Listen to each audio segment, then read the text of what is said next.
This is Novel Marketing. I'm James L. Rubart. I'm Thomas Umstadt Jr. And this is the show for novelists who are not necessarily fond of marketing, but still want to become best-selling authors. We know you hate it. It's okay, because we love you, and we're glad you're listening.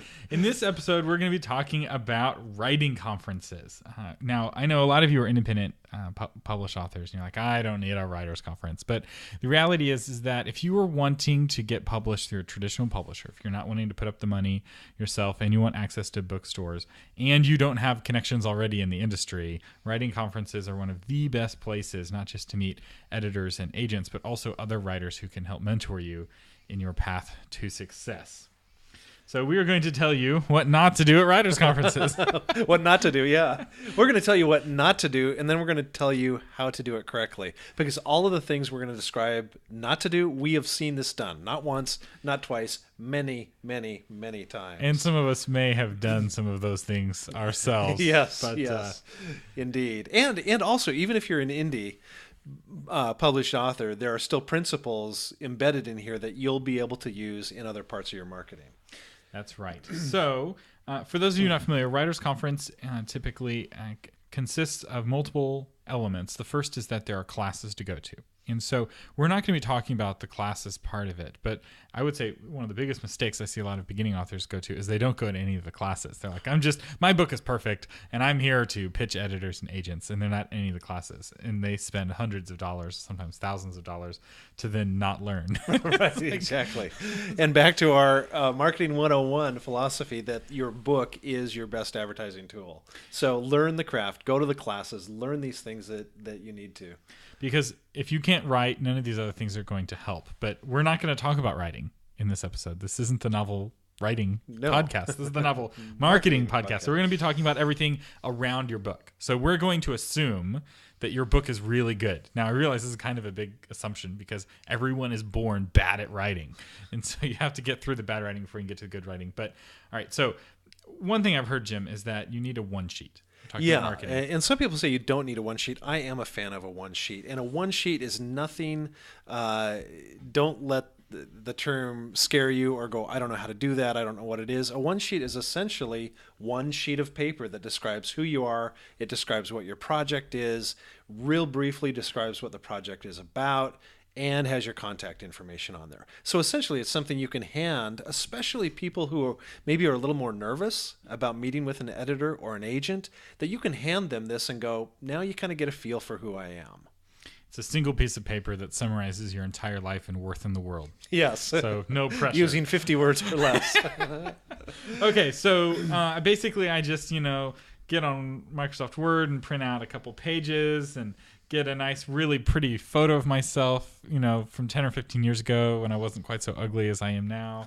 And that's the key to success, right? It is. Essentially what you want to do is you want to go Google one-sheets, writer one-sheets, study those, and really try to do exactly the same thing as you see online. Because conforming to everyone else is the way you stand out. That's how you stand out.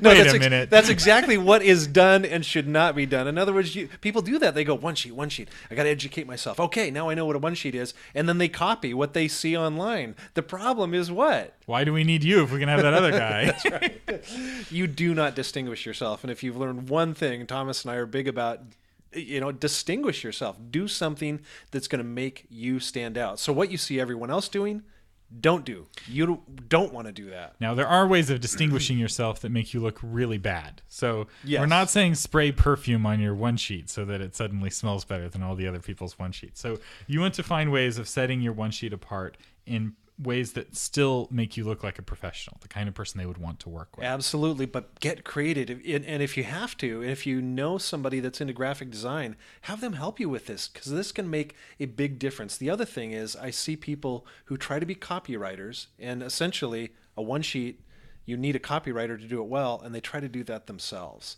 And so we don't have time to go into this in detail in this episode. We'll probably do a one sheet episode, but spend time to do it right. And if that means hiring or partnering with experts, take the time to do that. Thomas, what's another thing? So the second thing is networking. So the key here is to just hand your business card to as many people as possible, right? That's right. You know, the one who hands out the most business cards wins. That's right. That's right. The one with the and has the most appointments wins. And the person who, frankly, who uses the most cliched lines like, it's just so nice to meet you, or what a pleasure to meet you, or thank you for meeting with me. I really think you'll like my manuscript. No. You don't do that. Again, if you are meeting somebody, you want to stand out, right? One of the things I've noticed, writers' conferences tend to attract two kinds of people. Okay. There's Calvin from Calvin and Hobbes, and Susie from Calvin and Hobbes. Oh, nice. So Susie checks all the boxes. She doesn't break any of the rules, and she follows, you know, she's very conforming, and she's always doing good with the teacher. And when you have 100 of her, you don't need any more of her. That's right. And then you have the handful of folks at the writers' conference that are the Calvins, and they're the ones who are more likely to walk away with the contract, assuming that their book is good. And so, be like Calvin, except comb your hair and smile for the picture. That's right. That's right. Right. This is a small thing, but it's an important thing. When you're developing your marketing materials, and by this I mean you probably will have a business card, you might have a one sheet, probably have a website. Those things need to go together. In other words, if I pick up your business card and it's one color scheme and a certain number of graphics on it that say flowers and rainbows and sunshine and this, and then I go to your website and it's dark and brooding and gloomy, and neither of those are wrong depending on what your genre is and what your personality is. But those two things are going to clash, and that's a disconnect in the mind of an editor or an agent. And you don't want them to be consistent for consistency's sake. You don't get any bonus points for being consistent. But inconsistency is a sign that you don't know what your brand is. And it's a symptom of a much more systemic problem. And we have some wonderful episodes. In fact, these are, I think, our 3 most popular episodes as a collection. And it's our branding episodes, which is episode 41, 42, and 43. And I would go through those steps that we explain. We're not going to go into them here. Go through those steps, and those will help you ask the right questions, and then find the right answers so that all of your marketing is consistent. And that way it's coming from a place of it's communicating who you are and not who everyone else is that you're ripping off. Another small thing, and this has to do with how you portray yourself on your website, is get an updated picture of yourself. I was at a conference recently and met this gal, and then went to her website, and I thought I had the wrong website because the picture on the website was so radically different from who she was in person now. And so the 10-year-old photo, the 15-year-old photo is not going to work for you. It's also, the old photo is a symptom of someone who's writing out of a place of trying to find affirmation, and they're feeling insecure, so they're feeling if they feel better about themselves through success in writing, they'll feel like a better person or whatever. They're doing it for psychological reasons. And those kinds of authors aren't successful. That's right. The authors that are successful, they were the ones doing it out of a place of security and wanting to bless and serve others, and it's not about them. And so the purpose of the photo, you want to look professional, invest in a good photo of yourself, that puts your best face forward, but it needs to be your face, not who you used to be back in the days you're trying to relive. Another tip would be if you are someone that likes, I'll call them a gimmick. I'll call them gimmicks. To make yourself stand out, to make yourself memorable, gimmicks can be hugely successful, and they can be hugely horrible. I went to one conference where this guy forced this wristband on everybody at the conference. Nobody wanted the wristbands, but they were polite. They put them on. Believe me, this guy is memorable, but not in a good way. On the other hand, our friend Susan May Warren, she did this seminar on, be a superhero. Be a superhero in your writing. And she handed out these little squishy, hand squeeze things, and it looked like somebody from The Incredibles. And she had everyone write on the squishy thing, how they're going to be a superhero when they go home in their writing. Now that's powerful because you're going to remember that, you invested in it, and it fit her theme. So I will say be very careful with your gimmicks because they crash more than they fly. Yeah, this is a high risk endeavor. It's the Hail Mary pass of, I know not a lot of you necessarily listen to football, but in Hail Mary is when you throw this giant pass across the field and it's either going to be an interception or a touchdown. And more times it's an interception. And so be very, very careful with gimmicks, and it needs to have good taste because editors and agents especially, what makes them effective is the fact that they have taste. That's why they're trusted. They're trusted for their taste. And so if you are shown to be someone who does not have good taste, then those kinds of people are not going to find you attractive, and you will have no other option than independent publishing. That's right. And a lot of times gimmicks need to be customized.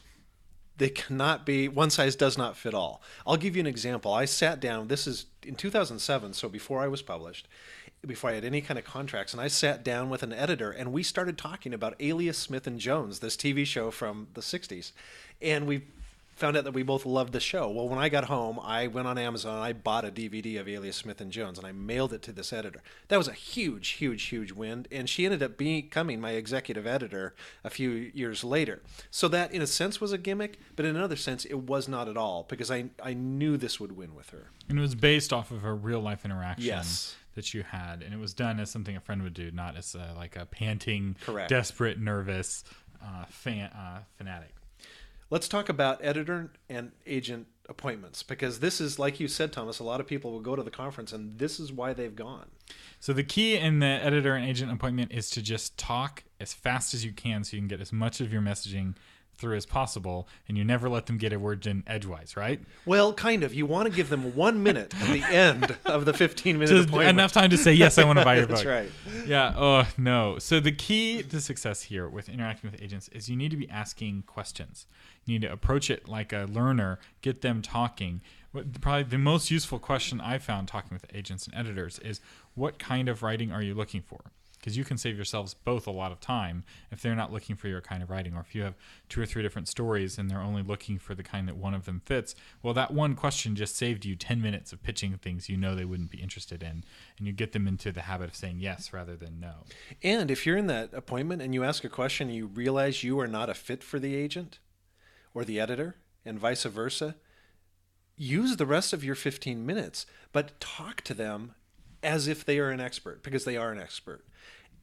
I'd love to know this. I'd love to know this. What do you think about this? This is my situation. What would you recommend? And I did that. Early in my career, I went to a lot of appointments where I did not pitch anything. What I did is respected them, learned, gleaned information, and guess what happens when you do that?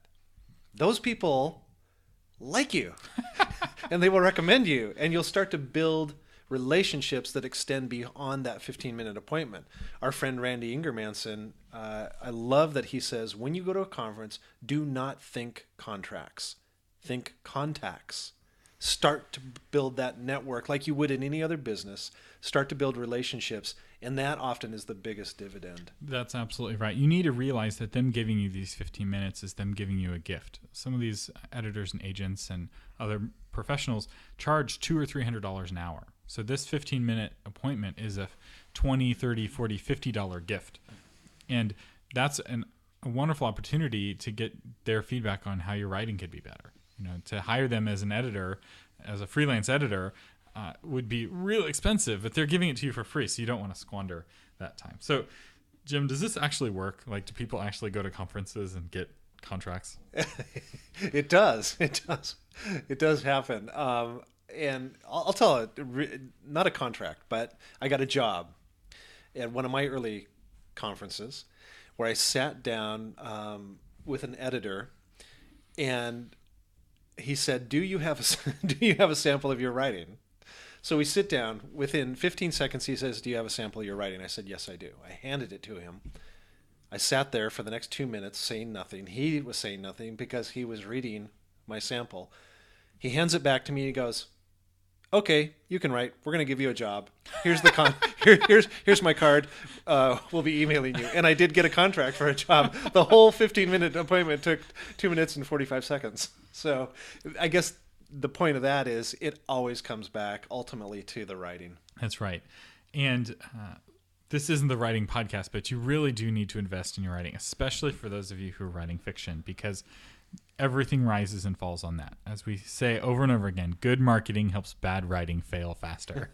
And so, if you're able to see lots and lots of agents and editors, you're turning more and more off if you're not investing in your writing. And you always start off bad. No one is born a good writer. And so there's nothing wrong with being a bad writer. We're all there. Some of us are still there. But any of us can become a good writer given if we maintain a teachable spirit and the ability and willingness to work hard. This episode of the Novel Marketing Podcast has been brought to you by the Ultimate Crowdfunding Course for Authors. Thomas himself and a friend of ours, Mary, put this course together to help indie authors specifically who want to raise the money that they need to write the book ahead of time. And the great thing about it, these are not methods that Thomas has researched and hopes work. These are methods that he's used, multiple times to do crowdfunding campaigns for clients of his and also for himself. So this stuff works. So if you're interested in doing that, I'd encourage you to go and check that course out. Are you keeping novel marketing a secret? Is there someone in your life who could benefit from subscribing to this podcast? Help them and us by letting them know about novelmarketing.com. Ooh, I like that. I like that. We would appreciate it if you would do that. This has been the Novel Marketing Podcast, giving you novel ideas on how to promote yourself and your writing, offline, online, and everywhere in between.